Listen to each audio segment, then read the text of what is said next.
have with us today Swapnil Shinde, the man behind one of the most popular music streaming sites, Dingana. Let's talk to him and know more on what's up with Dingana and what should we expect this year. Thanks for joining us, Swapnil. What was the reason for hiring an external CEO for the company and what was the rationale behind that? Sure. So as you know that we have two offices. Our headquarters is in Sunnyvale and we have another office in Pune where we do a lot of product development, marketing, sales, licensing, content management, etc. So both me and Snehal are product people. We love product and technology. And as basically before Rohit came in and before we had our VP of BD join us, I was spending considerable amount of time on licensing. And Snehal was spending a considerable amount of his time in doing a lot of business development, etc. So we really wanted to solidify the product and technology verticals and make sure that as a company we keep leading on that front in terms of innovation, in terms of having like watertight engineering, execution, etc. Because we believe that in the space of, especially in our space, product is what is going to make us win with the competition. So we really didn't want to have any stone unturned on that front. We wanted to have maniacal focus on product and technology. So that was one of the main reasons. So now now that Rohit is in, he'll be focusing on sales, marketing and BD. Okay. And we'll be free to focus on the other parts of the business. Okay. So you basically, both of you want to focus on the product and technology. So I oversee all the product and Snehal oversees all the technology. Okay. So the last update that we have, which is quite old, is that you had 3.5 million downloads. So if you can share the latest number with us. We are close to 5 now. Okay. And the you were talking about the global market aspect. So if you can share the breakup of the market as to Sure. So we have users using our services from more than 200 countries, as I mentioned. 60% of our users are from India. The remaining 40% is spread across the world. The second biggest is US, followed by UK, Canada, Australia, and then UAE. So can you share some more metrics in terms of how much time an average user is spending on Dingana, how much hours of music is he listening to? So on an average, users are listening to around 5 hours of music every month on Dingana. Okay. And very recently, I think in the March time frame, we launched our social radio stations product that increased our weekly engagement by almost 150%. Oh, okay. So coming to the subscription-based model, which everyone is talking about, when is your subscription-based product coming out? Very soon. As I mentioned to you, the best comes at the last. So we'll be very soon launching a very premium service, which will hopefully raise the bar in the market, and it will come to the consumers at a price they will love. So you feel that the market is ready for a paid music streaming service? Is there an uptick already? You must have done some analytics already. Yeah, I think it's proven in the Western worlds that a freemium model works for music. Like if you look at Spotify, if you look at Pandora is completely free. They have a subscription service that is, I think, used by 5% of their users, whereas on Spotify, majority of their revenues are coming via their subscription services. So I think in an Indian market where there is rampant piracy, if we continue to offer a free product which kind of helps the user to discover more content across like pretty much every music label that exists today in the country, that kind of addresses the piracy. But on top of that, if we are able to give them a premium experience for which they are willing to pay, which addresses the broken use cases of the users today in India, then I think they will definitely be willing to pay for it. Okay. And users, I believe even today they are paying like hell of a lot for services like CRBT, etc., where the value add from the service perspective isn't that much. So if you really get a premium product that is world class, then I think they will definitely pay for it. So apart from subscription and advertisements, what are the other monetization routes that you're looking at? So there are little verticals in both of these. Like in advertising, you have these relationships with almost 15 different ad networks around the world who help us monetize our inventory. But we also have this part, which is we have our homegrown premium advertising solution that we offer to big brands, like people like Microsoft, Coca-Cola, Micromax, Pepsi. All of them have worked with us in the past. So I think from a premium sales perspective, we are building our own sales presence in different metros in India, and that is the way to go forward in terms of selling the premium offerings to the big brands in India. From a subscription services perspective, we will have a subscription service that will be catering to the premium segment, that is the iOS segment, and then a service that will be catering to the remaining platforms, and then maybe a service that will be catering to the feature phone market. I think that is the way we are looking at it. Would you also look at something like a like a Flight or a Hungama, where users can buy one song purchase, something like that? No, we won't be looking at per song downloads. We are looking at a subscription service, a subscription model. So what is right or wrong in that kind of a model? Since Flight shut down, citing various reasons, micropayments was one of them, piracy was another reason. So what is the flaw in that kind of a model as against a subscription model? So I think I wouldn't say that the download model is flawed in any way or form, but I think these are fundamentally very different models. It is proven in the West that both of the models, like the download model and the subscription models, can coexist in the same market. Like iTunes is doing fantastic in the US markets, but Spotify is doing amazingly well as well. Similarly, Pandora is doing amazing with neither of the two models, right? It's basically just a free streaming model.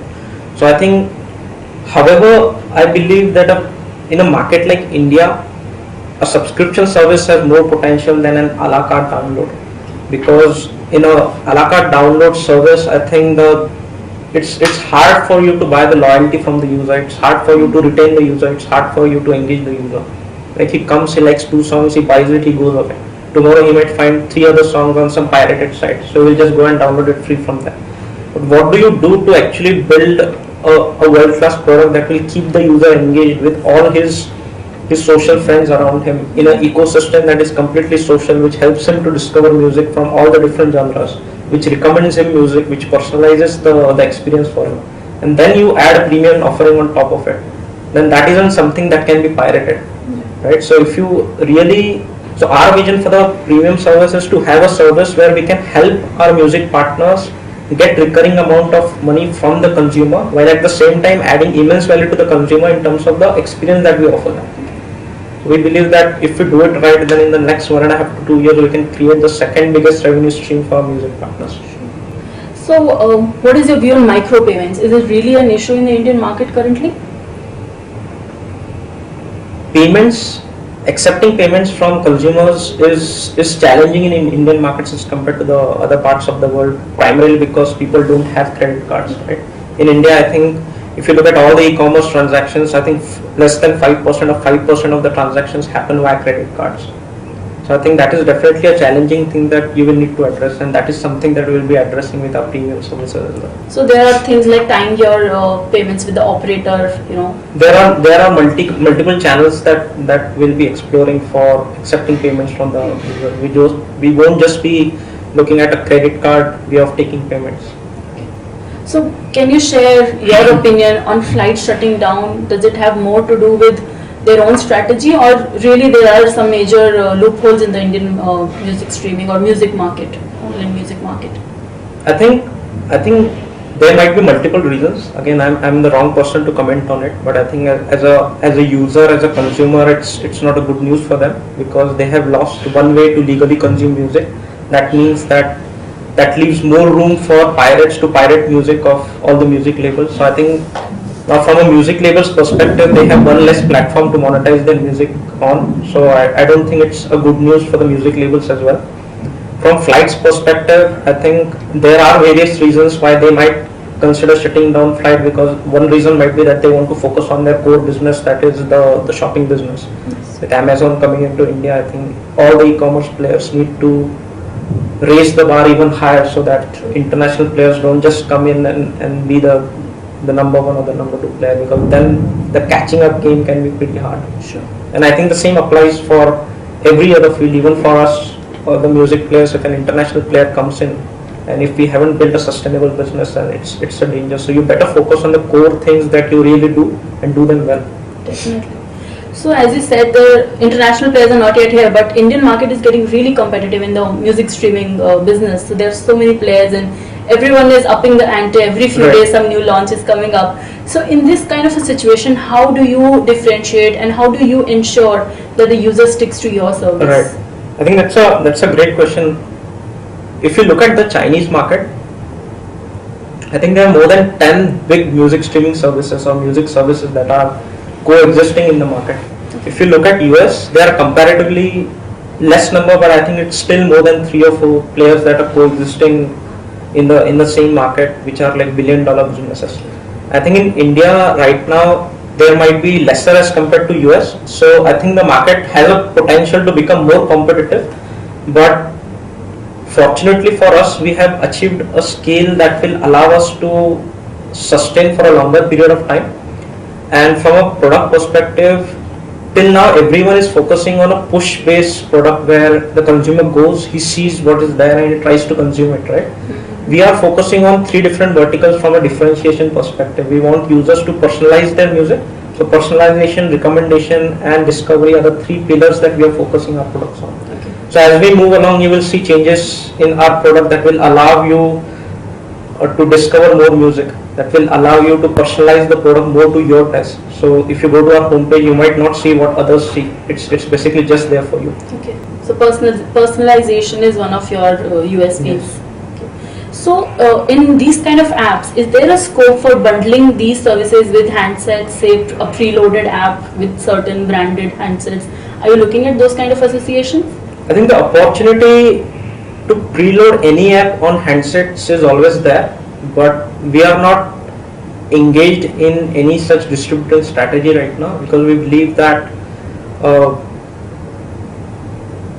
it also depends on the economics of the deal. But if you really want quality users who are retained and engaged over a period of many months to come, then I think that might not be the right way to acquire users. Okay. And similarly, with the operators with their data plans, does that also have similar implications? Operators, I think it could be too early to comment. I don't have any first-hand information or experience into what quality of the users you can acquire via the carriers, but right now our products are acquiring users irrespective of the carrier. Okay. And in terms of you're present on all platforms, so which is the most popular platform for Dingana? I think iOS and Android both are going hand in hand. If you would have asked it 6 months ago, I would say that iOS was more engaging for us, but I think now Android is at par with iOS. And in spite of millions of Android phones being sold in India, I think still 35% of our engagement today on iOS is coming from India, whereas for Android 70% of our users are coming from India. Okay. And lastly, it's been some time that you raised some capital. How has it been utilized, and what are your plans with it?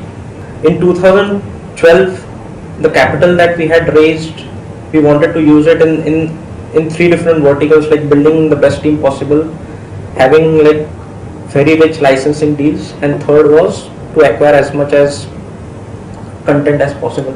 So I think we succeeded in all the three, and in 2013 we are going to focus on monetization.